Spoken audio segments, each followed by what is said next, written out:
Hello, ito po ang ating aralin pang Mathetes lesson number 17, The Christian Life Experience.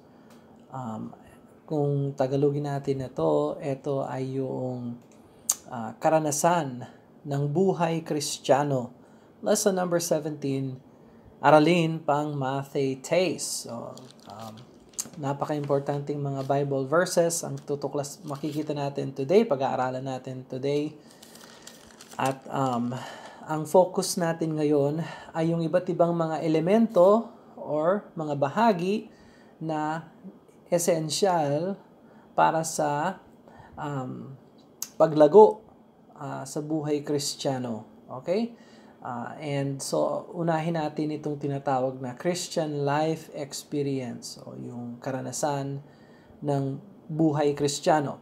Now, kung ikaw ay ligtas o born again dahil sa grasya ng Diyos sa pamamagitan ng pananampalataya sa Panginoong Jesucristo at sa Kanya lamang umaasa ka, sumasampalataya ka sa Kanya lamang, hindi ka naniniwala na kailangan mo pang dagdagan ng sarili mong mabubuting gawa, tunay na nananalig ka kay Kristo lamang, ikaw ay pumasok sa isang karanasan ng bagong buhay o yung tinatawag nating Christian life or new life. At natuklasan mo na si Jesucristo talaga ay ang ating buhay. Tingnan mo ang Colossians chapter 3 verse number 4. Bago natin tingnan yung pinaka-importanting verse, konting panimula lang. Colossians chapter 3 verse number 4, ang sabi ng Bible, Christ who is our life. Christ who is our life.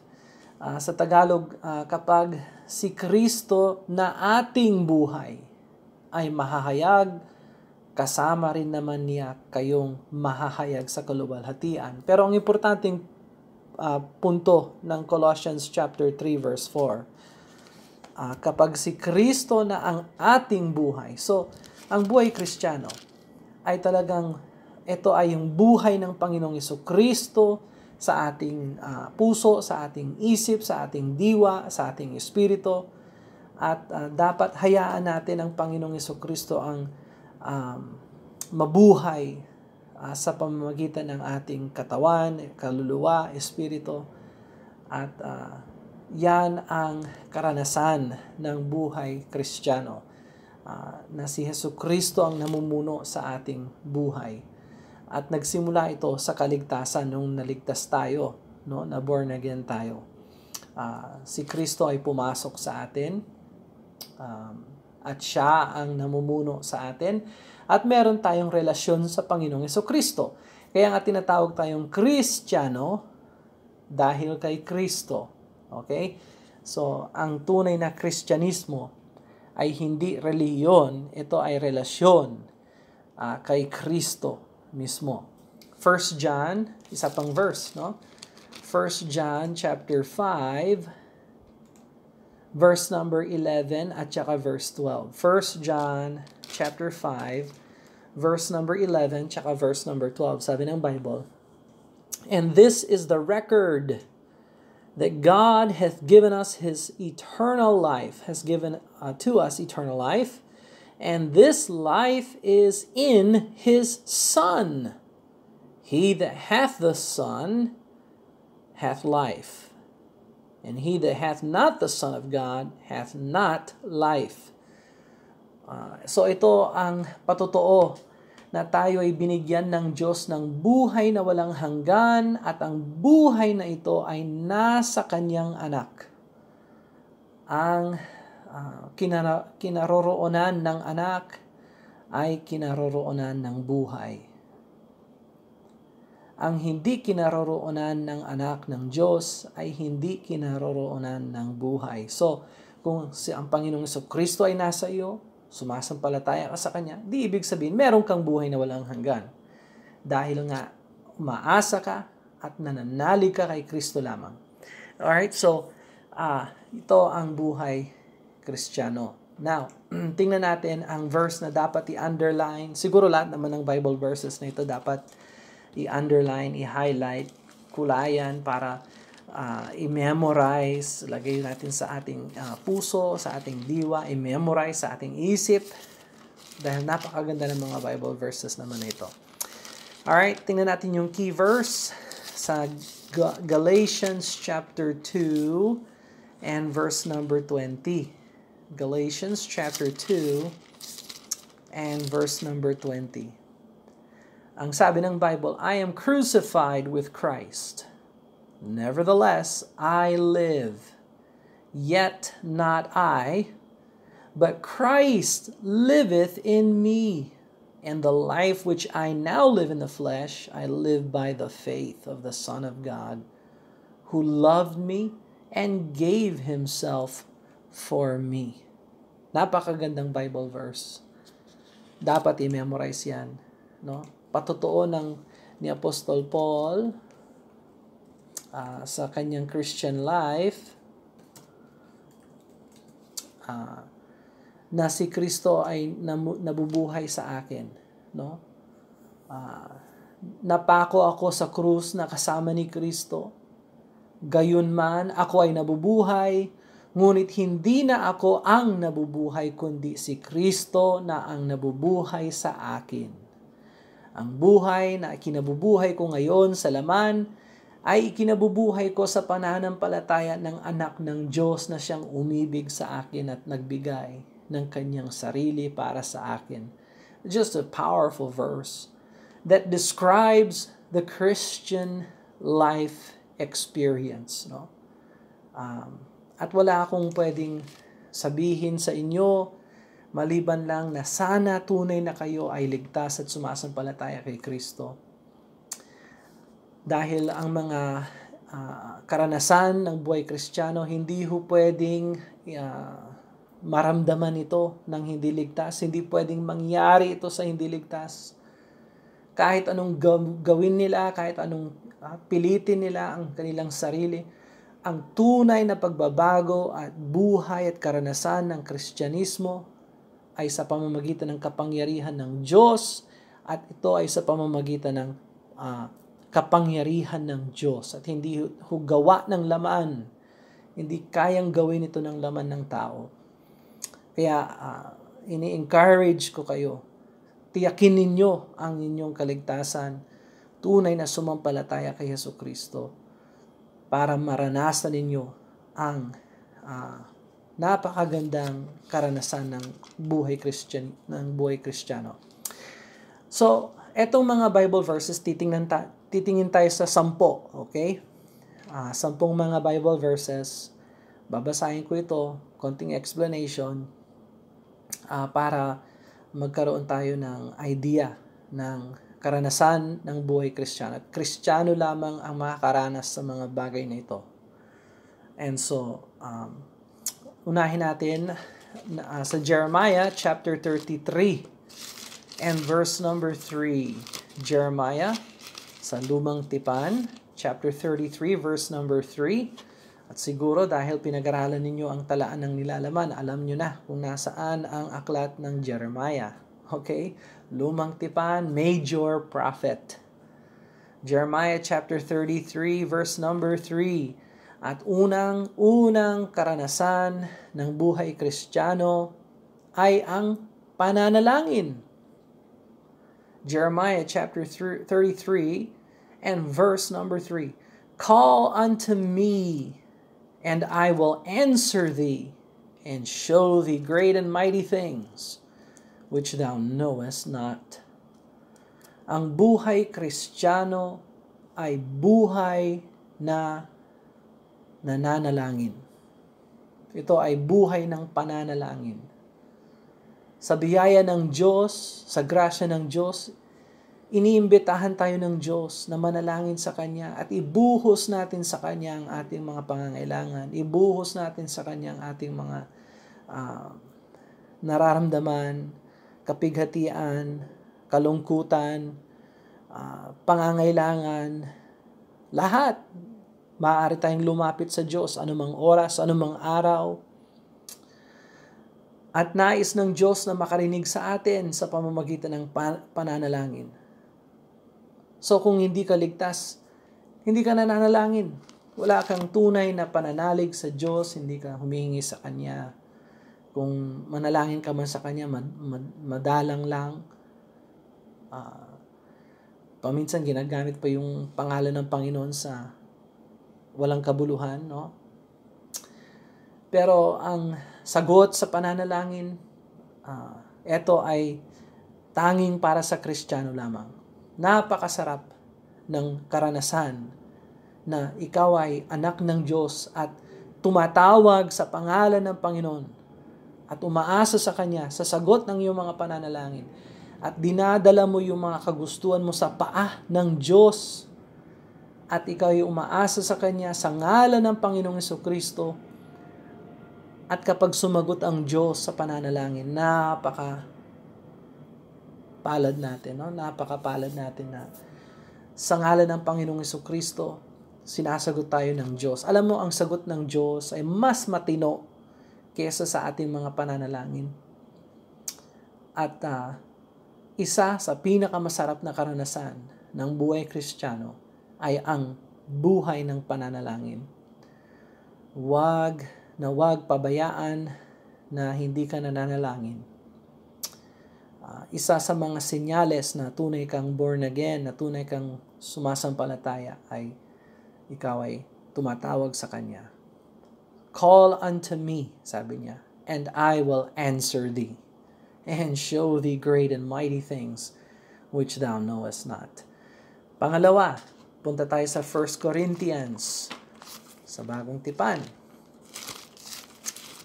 1 Corinthians chapter 3 and verse number 9. 1 Corinthians chapter 3 verse number 9. Ang sabi ng Bible, 1 Corinthians chapter 3 verse 9, for we are laborers together with God. We are laborers together with God.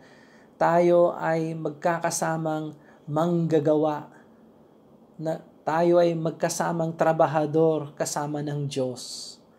Ye are God's husbandry. Ye are God's building.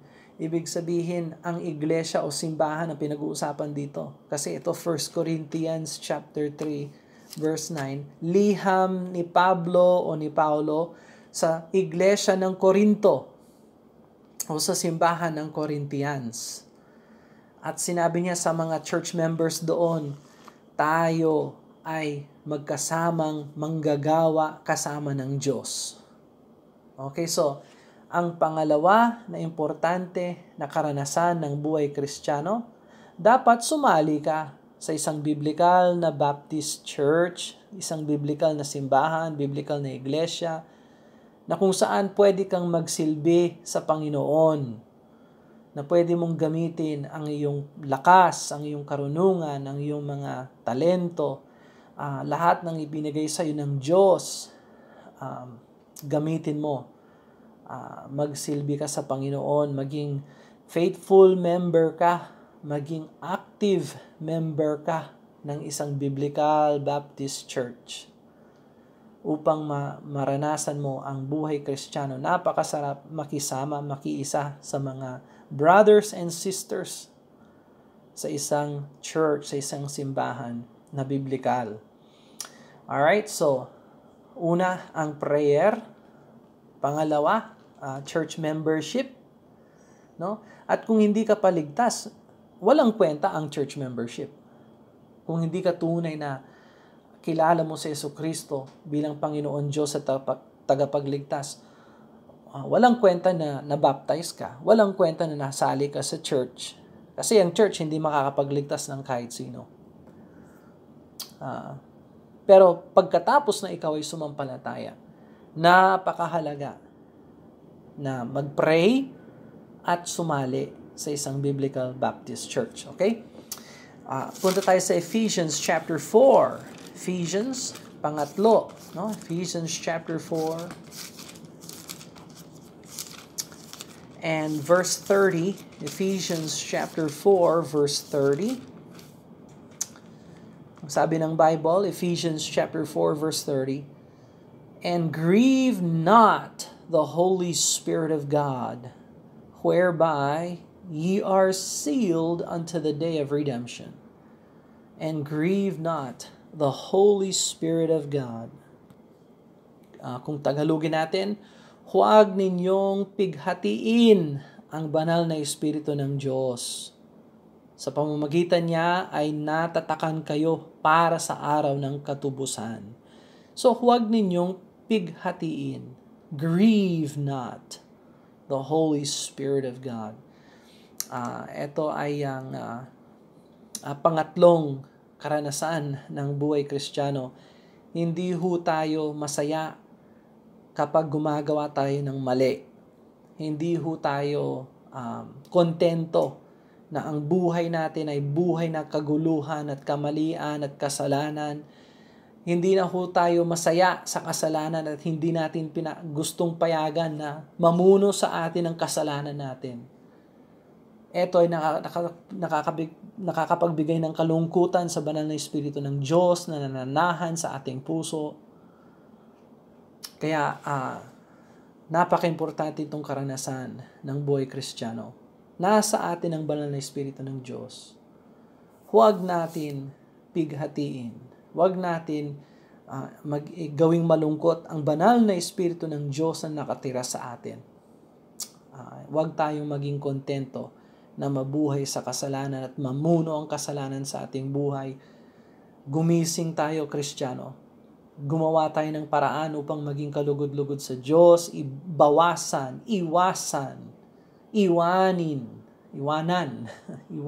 natin ang kasalanan.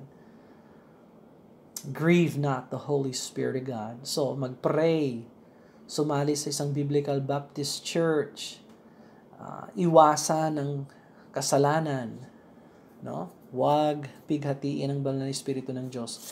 Galatians chapter 4, ika-4 na karanasan ng buhay Kristiyano. And by the way, yung hindi Kristiyano, wala talagang banal na Espiritu ng Diyos sa kanilang buhay. Hindi nila naranasan na sila ay maramdaman nila ang kanilang kabigatan ng kanilang pagkakasala. Kaya hindi sila tumanggap sa Panginoon, hindi sila tumalikod sa kasalanan at tumanggap kay Kristo dahil walang banal na Espiritu ng Diyos sa kanilang buhay. Hindi ho pwedeng iimbento ang kapangyarihan ng banal na Espiritu ng Diyos. Pero ang tunay na nagsisi at sumampalataya kay Kristo, naramdaman niya ang kapangyarihan ng banal na Espiritu ng Diyos. Alright, Galatians chapter 4, verse number 6. Galatians chapter 4, verse number 6. Ika-4 na karanasan, Galatians chapter 4, verse number 6. "And because ye are sons, God hath sent forth the Spirit of His Son into your hearts, crying, Abba, Father." So, ang katotohanan kung ikaw ay Kristiyano, isinugo ng Diyos ang banal na Espiritu ng Kanyang anak sa iyong puso, sa inyong mga puso, at tumatawag itong banal na Espiritu ng Diyos, Abba, Father. Yung Abba, sa King James, para siyang Papa. Parang tumatawag siyang Papa sa Diyos Ama. So, ang katotohanan po, kung ikaw ay Kristiyano, nakatira sa iyo, sa loob ng iyong kaluluwa, ang banal na Espiritu ng Diyos. At siya ang nagbibigay sa iyo ng karunungan at kaalaman na ikaw talaga ay anak ng Diyos at nasa pamilya ka ng Diyos dahil dito sa kaligtasan, sa grasya, biyaya ng Panginoong Hesukristo. Tinanggap mo siya at tinanggap ka ng Diyos. Ikaw ay nasa pamilya ng Diyos at ang nagpapatutuo ay ang banal na Espiritu ng Diyos. Yan, siya ang nakatira sa atin. Siya ang tumatawag Ama sa Diyos Ama. Alright? So, karanasan yan ng buhay Kristiyano. Pananalangin, pagsali sa Biblical Baptist Church, hindi kontento sa kasalanan, maging sensitibo tayo na huwag tayong gumawa ng mali, ng kasalanan. Huwag pighatiin ang banal na Espiritu ng Diyos. At ang banal na Espiritu ng Diyos ay nananahan sa loob natin, nagbibigay ng kaalaman patungkol sa atin pagiging anak ng Diyos. Alright, number 5. Galatians chapter 5. Punta tayo sa Galatians chapter 5. Isa na namang karanasan ng buhay Kristiyano. Galatians chapter 5 verse 16. Galatians chapter 5 verse 16. This I say then, walk in the Spirit. Walk in the Spirit, and ye shall not fulfill the lust of the flesh. Galatians chapter 5 verse 16. Ngunit sinasabi ko, mamuhay kayo ayon sa Espiritu,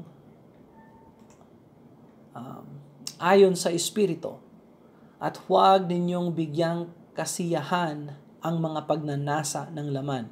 Sinasabi ko, lumakad kayo ayon sa Espiritu. Walk in the Spirit. Okay, so ito ay isa na naman sa mga karanasan ng buhay Kristiyano.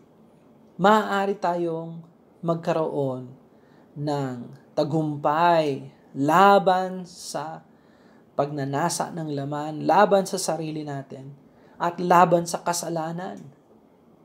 Hindi ho palagi ang anak ng Diyos ay walang tagumpay sa kasalanan. No, meron tayong pag-asa kung tayo ay matuto na lumakad sa Espiritu Santo. Walk in the Spirit. Kasi ganito yon, yung katawan natin bilang Kristiyano, gumagawa pa ho yan ng kamalian at kabaluktutan. Pero ang Espiritu natin, binuhay na ng Diyos. At maaari tayong lumakad sa kapangyarihan ng banal na Espiritu ng Diyos. Pwede rin na kalimutan natin ang Espiritu ng Diyos at lumakad tayo sa pita ng laman o sa pagnanasa ng laman, at lahat ng gawa ng laman ay kabulukan po. So, napakahalaga sa Kristiyano na huwag pakinggan ang sarili. Huwag mong pakinggan yung sarili mong laman, kahalayan, kagustuhan ng laman. No. Matuto tayo na sabihin natin sa ating sarili, no, hindi. At mag-surrender tayo sa banal na Espiritu ng Diyos. Lumakad tayo sa Espiritu. Ibig sabihin, gampanan natin ang pagnanasa ng Espiritu Santo. No? Gawin natin ang kagustuhan ng Diyos. Mag-surrender tayo sa Diyos. Huwag sa laman, huwag sa sarili natin. At magkakaroon tayo ng tagumpay laban sa sarili at laban sa kasalanan. Ito ay karanasan ng buhay Kristiyano. Manalangin, sumali ng Biblical Baptist Church, huwag maging kontento sa kasalanan, huwag pighatiin ang Espiritu Santo ng Diyos. Alalahanin natin ang Espiritu Santo yung nakatira sa atin. At lumakad tayo. No? Number 5, lumakad tayo sa Espiritu Santo. Mag-surrender tayo sa Kanya araw-araw. Okay? At ang pangako ng Diyos, hindi natin matutupad, hindi natin magagampanan ang kagustuhan ng laman. Number 6, ka-6. Sabi ko, 10 lang ito ha. Number 6, Colossians chapter 1. Colossians chapter 1 verse number 10. Number 6, experience ng buhay Kristiyano. Colossians 1 verse number 10. That ye might walk worthy of the Lord unto all pleasing, being fruitful in every good work, and increasing in the knowledge of God. So, 3 bagay ito. Colossians chapter 1 verse 10, na kayo ay matuto na lumakad ng karapat-dapat sa harapan ng Panginoon at maging kaaya-aya sa lahat. At mamunga ng puspos na bunga sa mga matuwid na bagay, sa gawaing matuwid, at dagdagan natin ang kaalaman natin sa Diyos. Ito ang experience talaga ng buhay Kristiyano. Matuto tayo na lumakad, nakapiling ang Diyos, maging kaaya-aya sa lahat, maging punong-puno ng prutas ng kabutihan, at maging puspos at dagdagan ang kaalaman natin patungkol sa Diyos. Ang buhay Kristiyano ho ay para siyang progress, no? Umaangat tayo sa lakad natin sa Panginoon. Dapat kada taon na lumipas, mas, no, kung nagpray tayo noon, mas nagpe-pray tayo ngayon. Kung nagbasa tayo ng konti ng Bible noon, dapat dagdagan natin ang pagbabasa ng Bible ngayon. Kung dati namimigay tayo ng babasahin, konting-konti, kailangan dagdagan natin ang pamimigay ng babasahin. Kada taon, nag-i-improve ang lakad natin sa Panginoon. Nagiging mas kaaya-aya tayo ngayon kesa sa noon. Pag-aralan mo ang sarili mong gawa, ang sarili mong mga salita, dapat nag-i-improve. No? Kung dati tahimik ka, ngayon marunong ka magsabi ng salamat. Marunong ka magbigay ng puri sa Panginoon. Kung dati mainitin ang ulo mo, dapat ngayon medyo kalma na. Natututo ka, no? Na maging kaaya-aya sa lahat. At nakikita mo ang kapuspusan ng mabubuting gawa sa buhay mo. Dagdagan mo, ano pa ang pwede kong gawin para sa Panginoon? Yan ang tanong, no? Ng buhay Kristiyano. Paano ko pwedeng dagdagan ang kaalaman ko sa Diyos? No? Kung last year, konting Bible lang ang alam mo, dapat this year, medyo mas marami kang alam ngayon. At dapat, pagdating ng bagong taon, sabihin mo sa sarili mo, alam mo, dapat dagdagan ko talaga ang lakad ko sa Panginoon. Dagdagan ko ang kaalaman ko sa Diyos. Magme-memorize ako dagdagan ko ng memory verse ang alam ko sa buhay ko. O di maganda yon, no? Halimbawa, yung iba, sabi nila, babasahin ko ang buong Biblia sa isang taon. Napakaganda yon. Napakagandang yon. So, i-challenge mo ang sarili mo na lumago, no? Sa mga bagay na ito sa Colossians chapter 1 verse 10. So, yan ang number 7. Okay, number 8, Colossians chapter 2. Nasa aklat naman tayo ng Colossians chapter 2 and verse 13. Colossians chapter 2 verse 13. Colossians chapter 2 verse 13. And you, being dead in your sins and the uncircumcision of your flesh, hath he quickened together with him, having forgiven you all your trespasses. Isa sa mga napakasarap na karanasan ng buhay Kristiyano. Ito yung number 8 sa listahan natin, no? 8 ba ito? Tingnan ko. 1, 2, 3, 4, 5, 6, 7. Ay, ka-7 ito. 7. Isa sa mga napakasarap na karanasan ng buhay Kristiyano, itong number 7 sa Colossians chapter 2 verse 13. We know that God has forgiven us of all of our sins. Alam natin na pinatawad tayo ng Diyos sa lahat ng ating mga kasalanan. Yan ang isa na sa napakasarap na karanasan ng buhay Kristiyano. Hindi ang nagmamalaki ang Kristiyano, hindi na siya nagkakamali at nagkakasala, no? Nagagawa pa rin natin na gumawa ng kabaluktutan at kamalian bilang tao tayo, no? Pero pwede tayong lumapit sa Diyos kailanman, anumang oras, anumang araw, at humingi ng tawad sa Kanya. At alam natin, dahil kay Jesucristo, patatawaran tayo ng Diyos. Wala na hong pinaka-malambot na unan kesa sa malinis na konsensya at budhi. At yan ang karanasan ng buhay Kristiyano. So, number 8, 1 John. Punta tayo sa 1 John. Ito na yung number 8. Ika-8 na karanasan ng buhay Kristiyano. 1 1 John chapter 1 verse number 3. Sa likod halos ng Bible, no? 1 John chapter 1 verse number 3.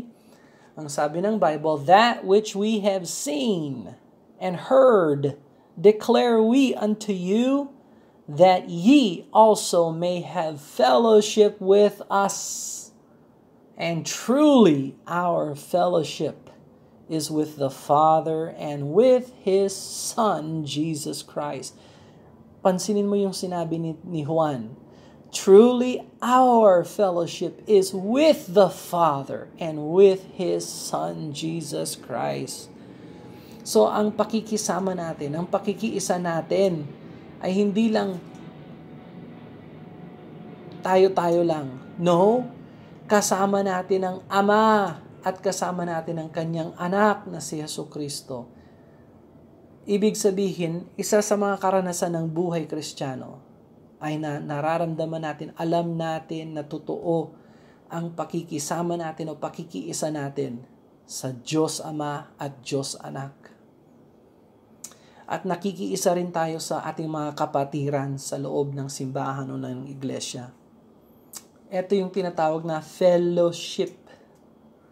Fellowship, pakikiisa, pakikisama. At wala na pong iba pang mas masarap sa buhay na alam natin na tayo ay merong fellowship na kasama ang Diyos at kasama ang kapatiran natin. Bawat isa sa atin nagkakaisa tayo. This is a privilege, no?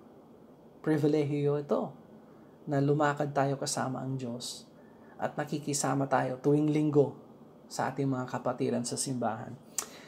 So prayer, church membership, dissatisfaction with sin, huwag tayong maging kontento sa kasalanan.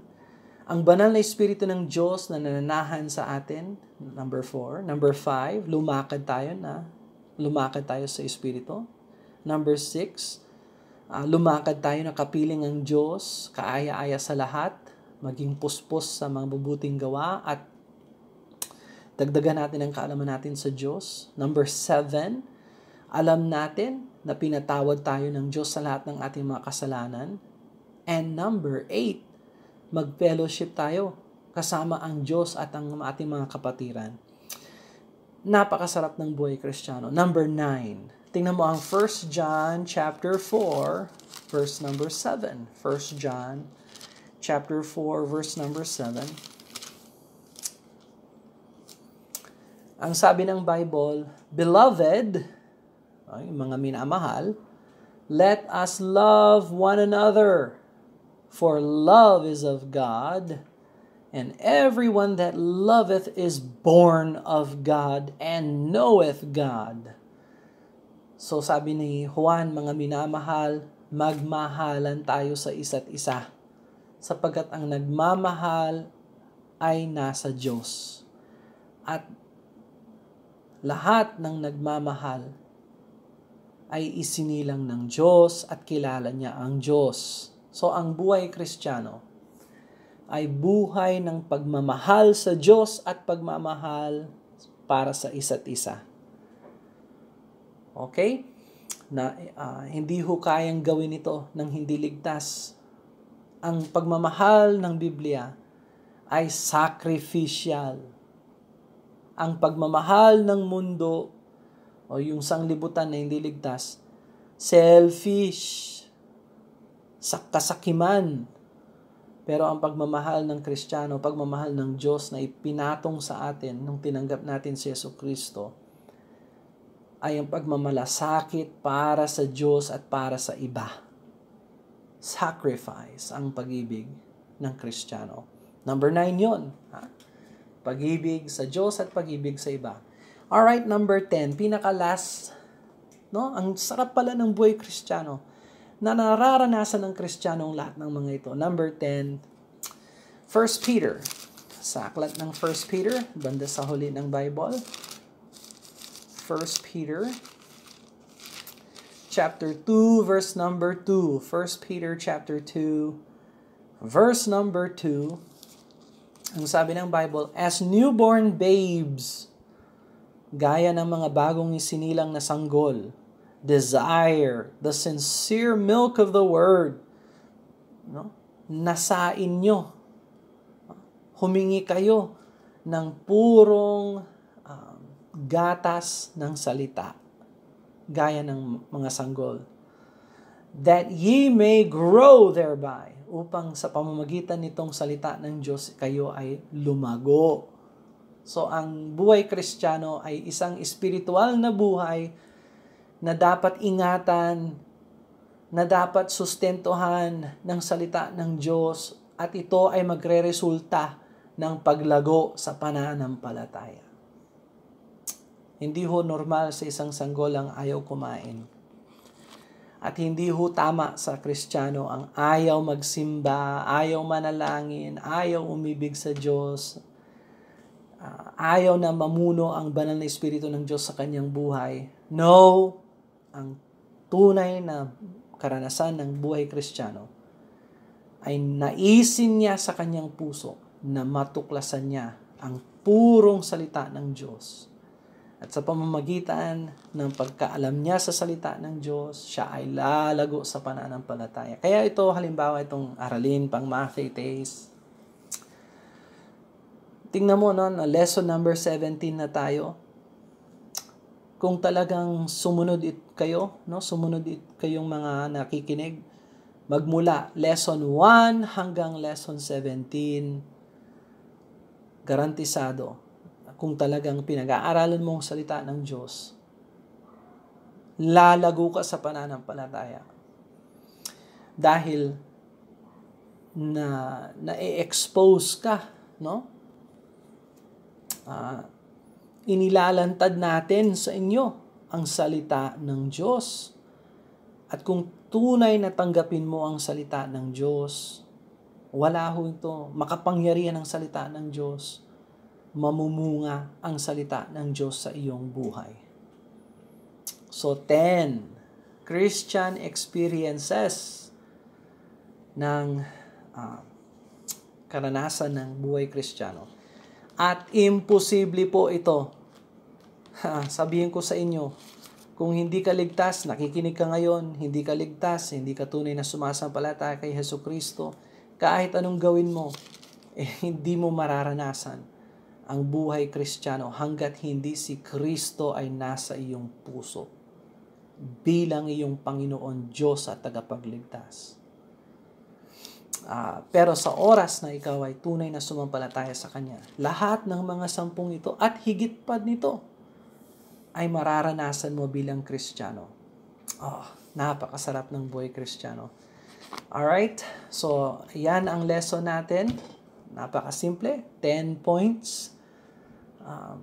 At nawa isabuhay mo ang mga katotohanan ng banal na salita ng Diyos para lumago ka sa pananampalataya. Alright, so wala ho tayong assignment ngayon. Natapos natin ang talaan ng nilalaman. At dapat ngayon, master mo na. No? Biro mo lesson 17 na. Dapat kung inaaraw-araw mo ang talaan ng nilalaman, sa pagdating na ng lesson 10 or 11, dapat medyo master mo na ang mga books ng Bible. Alright? So, bigyan ko kayo ng challenge. No? Hindi naman ito assignment, pero para na ring homework or project. At ito ay prayer. Project prayer. Manalangin sa umaga at manalangin sa gabi. Paggising ng umaga, I challenge you, kayong mga Mathetes, una sa lahat na dapat gawin paggising mo ng umaga ay mag-pray. Hindi naman sinasabing mahabang prayer. Hindi ko sinasabing para kang robot. Pero matuto ka na paggising mo ng umaga, magsimula ka sa prayer at i-dedicate mo ang araw mo sa Panginoon. At paggabi na, bago ka matulog, bago mo ipikit ang iyong mata, matuto ka na mag-pray, ikumpisal mo ang iyong mga kasalanan sa Diyos, humingi ng kalinisan. No? Hindi ka naman hihingi ng kaligtasan. No? Kasi pag niligtas ka ng Panginoon, ligtas ka na, forgiven ka na talaga. Pero hindi ibig sabihin malinis ka. Kailangan, Panginoon, patawaran niyo po ako sa mga pagkukulang ko, sa mga ginawa kong mali, sa mga salita na sinabi kong mali, sa espiritu ko na napaka-sensitibo paminsan, o napakabigat paminsan, o na punong-puno ng puot at galit paminsan. At i-release mo yan, pakawalan mo yan sa kamay ng Panginoon at magpasalamat. Salamat, Panginoon, sa kabutihan mo sa akin sa araw na ito. Hindi po ako nakakalimot na magsabi ng pasasalamat sa iyo, Lord, at pagpupuri sa inyo, sa kaluwalhatian ninyo. So, yan ang project ng isang tunay na mathetes, isang tunay na disipulo. Mag-pray. Mag-pray sa umaga, mag-pray sa gabi. Alright? Manalangin tayo at matapos na ang lesson natin. Let's pray. Father, we thank you, Lord, sa pribilehyo, Lord, ng pagiging anak ng Diyos, sa karanasan ng buhay Kristiyano.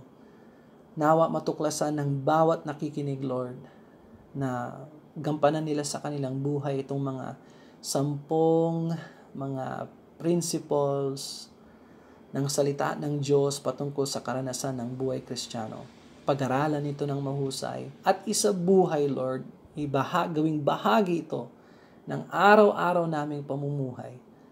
At kami po ay hindi makakalimot na magsabing salamat, Panginoon, sa grasya ninyo at purihin kayo dahil kayo ay punong-puno ng biyaya para sa amin, Lord. Salamat, dakilang Diyos. I-bless niyo po ang bawat nakikinig, Lord. Tulungan niyo po kami na lumakad ng maayos sa inyong harapan.